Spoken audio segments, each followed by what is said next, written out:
صحیح بخاری شریف کی حدیث نمبر 5 کہ رسول اللہ صلی اللہ علیہ وسلم نزول قرآن کے وقت بہت سختی محسوس فرمایا کرتے تھے، اور اس کی علامتوں میں سے ایک یہ تھی کہ یاد کرنے کے لیے آپ اپنے ہونٹوں کو ہلاتے تھے۔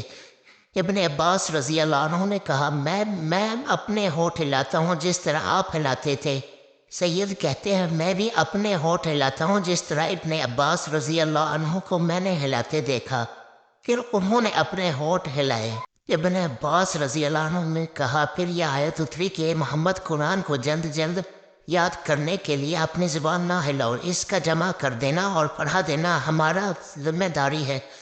ابن عباس رضی اللہ عنہ کہتے ہیں کہ یعنی قرآن آپ صلی اللہ علیہ وسلم کے دن میں جمع دینا اور پڑھا دینا ہمارے ذمہ ہے۔ پھر جب ہم پڑھ چکے تو اس پڑھے ہوئی کی اتباع کرو۔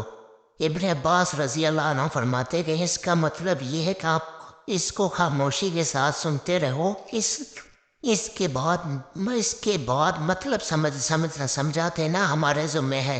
پھر یقینی یہ ہماری ذمہ داری ہے کہ آپ اس کو پڑھو، یعنی اس کو محفوظ کر سکو۔